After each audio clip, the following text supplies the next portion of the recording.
Today we're talking about how to fix droopy eyelids over 50, the medical profession calls ptosis. And you'll be thrilled to hear, if you have that problem, that many insurances and Medicare will often cover this if you get that diagnosis for ptosis. And I'll tell you a little bit more about that because I recently got that diagnosis. You might notice that I have fairly saggy eyelids, especially in the corner. You can see they sag down over my eye. And I've got a couple layers in my eyelid as well.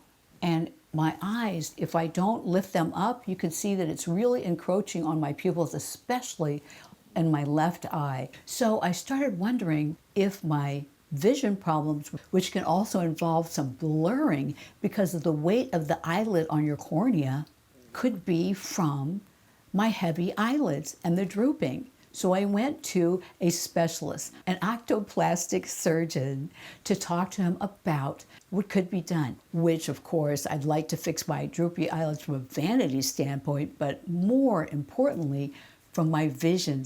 So let's talk about my visit to the octoplastic surgeon and what this could mean to you. But first, this is Lynn Pierson, and thank you for visiting my channel today. And here you can find out all about beauty, wellness, and lifestyle for women over 50. So I went to the octoplastic surgeon. He sat me down and began measuring my eyes. First of all, he looked at them and I told him what my problems were, that I am feeling like I'm looking through my eyelashes all day, and you can see if I'm not lifting up my eyebrows, they're very droopy. So I'm having to spend a lot of my day lifting up my eyebrows and wrinkling my forehead so that I can see better, which gets really wearying by the end of the day.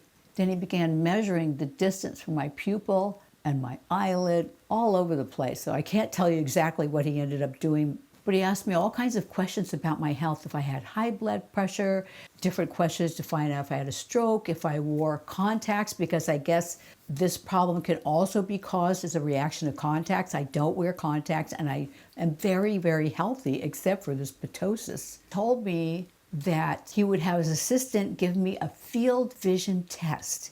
And that field vision test would actually check and see how my vision is being impacted by my droopy eyelids. And he told me that it's quite clear that my muscle has given out in my upper eyelid that's causing that big sag on the corner of my eyes, as well as a double droop in my eyelids. And he told me they call that ptosis. It's actually spelled Ptosis. So then he had my assistant usher me into a room where I put my chin on a device that you'll see pictured here, and I look through the window, and in that window she told me to not lift my eyebrows, just have my normal droopy eyes looking through it.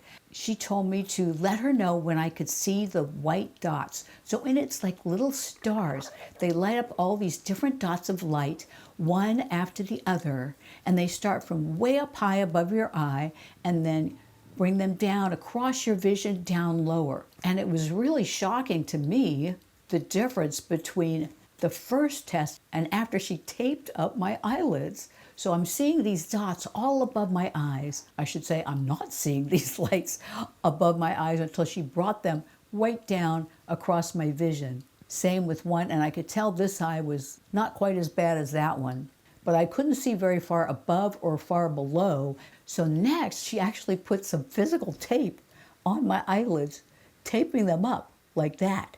So it would be more like normal eyelids, like they were when I was young. And then I went through the same test with the lights above, and I was absolutely shocked how I could see lights way up above and way down below. Now I know why I'm probably having problems seeing as clearly as I'd like playing golf in the distance, because I have this darkness all around my eyes. So after I got the field vision test, then I went and met with the octoplastic surgeon again, and he looked at my results and he said I definitely fell well within the range that on average insurance requires to cover lifting up my eyelids.